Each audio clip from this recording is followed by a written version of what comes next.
धरती पर एक ऐसा जीव है जो डायनासोर के टाइम से ही सर्वाइव कर रहे हैं।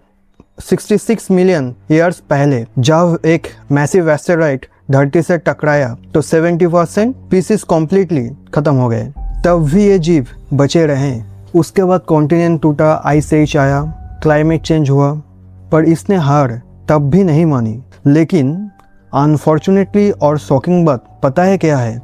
जिस जीव को एक giant asteroid and ice age नहीं मार पाया, उसे अब एक पेपर और उस पेपर पे किया हुआ साइन हमेशा के लिए उसे मिटा देगा। सरकार एक 81,000 करोड़ मेगा प्रोजेक्ट बनाने जा रहा है। एक ऐसा प्रोजेक्ट लीडरबैक टर्टल की 95% से भी ज़्यादा नेस्टिंग साइट को हमेशा के लिए ख़त्म कर देगा। और दोस्तों, खतरा सिर्फ टर्टॉइस को नहीं है, खतरा पूरा इकोसिस्टम को है, जिसमें कोरल रीफ्स से लेके थाउजेंड्स ऑफ ईयर पुराने पेड़ भी शामिल हैं। अनोखे जीव और एक ऐसी आदिवासी ट्राइब इसमें शामिल है जो कभी बाहरी दुनिया से संपर्क नहीं किए। ये सिर्फ कोई प्रोजेक्ट नहीं है, ये देश के इतिहास में सबसे बड़ा इन्वायरमेंटल फ्रॉड है। सरकार ने इस प्रोजेक्ट को पास करवाने के लिए मैप से कोरल रीफ तक गायब कर दिया। लेकिन सबसे शॉकिंग बात तो ये है कि कैसे इस विनाशकारी प्रोजेक्ट पर नेशनल सिक्योरिटी और मास्टर स्ट्रोक के नाम पर अब लोगों को बेवकूफ़ बनाया जा रहा है। सबसे पहले हम समझते हैं एक ग्रेट निकोबार आइलैंड आखिर में है कहाँ, क्योंकि सबसे बड़ा झूठ तो जियोग्राफी को ही लेकर फैलाया जा रहा है। इंडिया के नक्शे में अंडमान एंड निकोबार आइलैंड्स एक चेन जैसी है। ग्रेट निकोबार इस चेन का आखिरी एंड मोस्ट साउदर्न पार्ट है। अगर इससे थोड़ा और साउथ ईस्ट में जाओगे तो इंडोनेशिया एंड मलेशिया के बीच एक बहुत पतला सा रास्ता है जिसे स्ट्रेट ऑफ मलाका कहते हैं। दुनिया का 30% ट्रेड और 94,000 शिप हर साल यही से ही गुजरता है। आप ध्यान से सुनना, सरकार ने 81,000 करोड़ का मेगा प्रोजेक्ट बहुत ध्यान से बांटा है। एक इंटरनेशनल कंटेनर शिपमेंट टर्मिनल, 2 एक एयरपोर्ट, 3 150 मेगावाट पावर प्लांट, 4 एक कॉमर्शियल टाउनशिप जहां 3 से 6.5 लाख लोग आराम से रह सकते। अब इसको जस्टिफाई करने के लिए टीवी एंड सोशल मीडिया पर जो सो कॉल्ड जियोपॉलिटिकल एक्सपर्ट आ गए हैं, दावा कर रहे हैं कि भाइयों और बहनों, इंडिया इस प्रोजेक्ट की मदद से इंडियन ओशियन में चाइना को चोक कर देगा। कहा जाता है कि चाइना का 80% ऑफ ऑयल इस स्ट्रेट ऑफ मलाका से ही गुजरता है, तो हम ग्रेट निकोबार में बैठ के उनका रास्ता ब्लॉक कर देंगे। सुनने में तो ये बैडएस लगता है, एकदम किसी स्पाई थ्रिलर वाला मूवी के जैसा। पर क्या लगता है आपको, ये लॉजिक टिक पाएगा? देखो, स्ट्रेट जिसे हम कैनल भी कहते हैं, आखिर में वो होता क्या है? 2 वाटर बॉडी को जो पतला सा रास्ता जोड़ता है उसे कैनल कहते हैं। मलाका स्ट्रेट का सबसे नैरोवेस्ट पॉइंट सिंगापुर और मलेशिया के पास है। ध्यान से नोट करना, कहाँ है? सिंगापुर। और ग्रेट निकोबार यहाँ से कितना दूर है? बहुत दूर भाई। ग्रेट निकोबार मलाका स्ट्रेट का हिस्सा ही नहीं है, वो अंडमान सी में है। ये क्लेम करना कि ग्रेट निकोबार से मलाका स्ट्रेट को चोक किया जा सकता है, ये बात कुछ ऐसी ही आटपटी सी लगेगा जैसे कि अरेबियन सी में एक आइलैंड खड़ा कर दिया और सुएज कैनल को ब्लॉक कर दिया। लॉजिक है कहीं पर? अगर कोई प्रैक्टिकली इसे चोक कर सकता है तो सिंगापुर, मलेशिया या थाईलैंड है। और कुछ कीबोर्ड और कहेंगे तो क्या हुआ, मिसाइल फेंक के मरेंगे।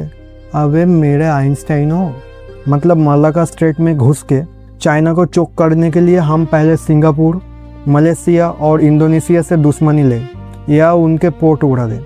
हाँ, सर्विलेंस और मॉनिटरिंग किया जा सकता है, लेकिन दोस्तों मॉनिटरिंग के लिए वहाँ already naval, air station and command centre already मौजूद हैं। तो इसके लिए क्या पूरा आइलैंड का सीना चीरना जरूरी है? चलो मान लिया 1% के लिए स्ट्रैटेजिक इम्पोर्टेंस है, तो आप देखते हैं कि कीमत क्या चुकानी पड़ेगी।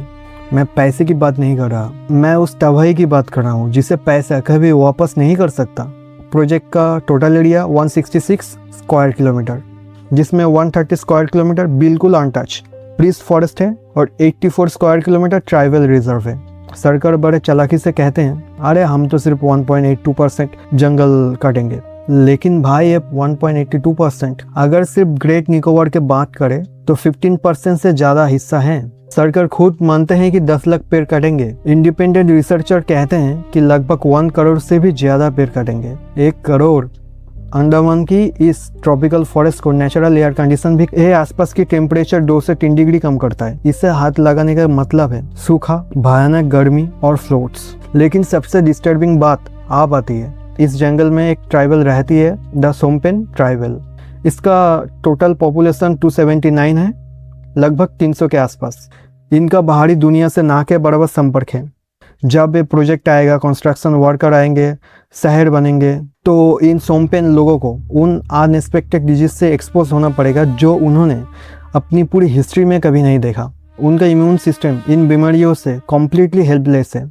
सर्वाइवल इंटरनेशनल एंड यूएन के एक्सपर्ट ने साफ साफ कह रखे हैं, ये प्रोजेक्ट सोमपेन ट्राइबल के लिए लगभग नरसंहार के बराबर है, समथिंग लाइक डेथ सेंटेंस।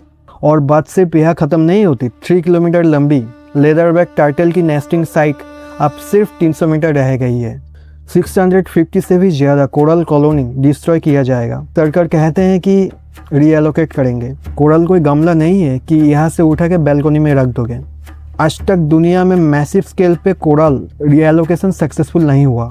इस आइलैंड पे ऐसे ऐसे इंडेमिक प्लांट्स एंड एनिमल्स हैं जैसे Nicobar long tail macaque, Nicobar megapode, जो पूरी दुनिया में कहीं और नहीं पाया जाता।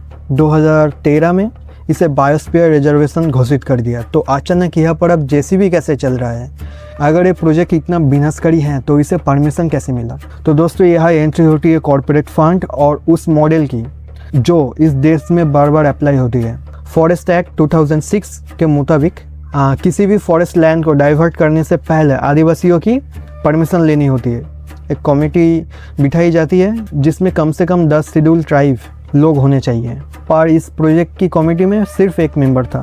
फिर बारी आई ग्राम पंचायत सभा की। लक्ष्मीनगर ग्राम पंचायत की सभा तो इस तबाही का ही मंजूरी दे दी। उस सभा में एक भी आदिवासी नहीं था, एक साफ सुथरा फर्जीवाड़ा। और इनकी हिम्मत देखो, 2020 में national central of sustainable coastal management ने जो नक्शा बनाया था उसमें कोरल थे। प्रोजेक्ट को पास करने के लिए नक्शे से पूरा कोरल ही गायब कर दिया गया, पूरा जादू जैसा, ताकि ये बता सके कि हम कुछ डिस्ट्रॉय नहीं कर रहे हैं। इन्वायरमेंटल इम्पैक्ट असेसमेंट जो सालों का काम है वो सिर्फ 6 से 7 दिन में निपटा दिया। अब इस फ्रॉड को छुपाने के लिए ये हर दिन नया लॉजिक लाते हैं। ये लोग कहते हैं कि चाइना डरता है कि हम उसका रास्ता ब्लॉक कर देंगे। अरे मेरे ज्ञानियों, ये मलाका स्ट्रेट जो शब्द है ये चाइना ने खुद 2003 में कॉइन किया था। और उनको डर इंडिया से नहीं, पायरेसी टेररिज्म यूएस नेवी से था। इसलिए चाइना ने ऑल्टरनेटिव राउट ट्राई कर लिया है। म्यांमार पाइपलाइन, पाकिस्तान का ग्वादर पोर्ट, सेंट्रल एशिया से oil supply, train corridor to Europe, Polar Silk Road. China already Malacca Strait से अपनी डिपेंडेंसी कम कर चुका है। तो हम आखिर चोक किसे कर रहे हैं? और रियलिटी सुनना है, बात करते हैं चाइना को चोक करने के लिए, बट एक्चुअल जियोपॉलिटिक्स देखो। जे जयशंकर जी खुद ऑन रिकॉर्ड बोल चुके हैं, चाइना बड़ी इकोनॉमी है, उससे झगड़ा थोड़ी करूंगा। गावन में हमारा जवान शहीद हुआ, लेकिन हमारा प्राइम मिनिस्टर ने चाइना का नाम तक नहीं लिया। टाइगर 3 जैसे मूवी में चाइना का नाम और रेफरेंस तक चेंज कर दिया गया ताकि उन्हें बुरा ना लगे। और यहाँ मलाका को चोक करेंगे। एक फॉरेन पॉलिसी जहाँ यूएस ने कहा ईरान से तेल मत लो, हमने जीरो कर दिया। यूएस ने हमारे पड़ोस में एक ईरान का जहाज डुबा दिया, हमने कुछ नहीं किया। और ये बात करते हैं कि इनमें इतनी पॉलिटिकल विल है, ये दुनिया की सबसे बिजी शिपिंग लेन ब्लॉक कर देंगे, जिससे वर्ल्ड वॉर 3 तक हो सकता है। It's completely absurd. तो जब जियोपॉलिटिक्स एक झूठ है, मास्टर स्ट्रोक एक झूठ है, तो आखिर यह बन क्या रहा है?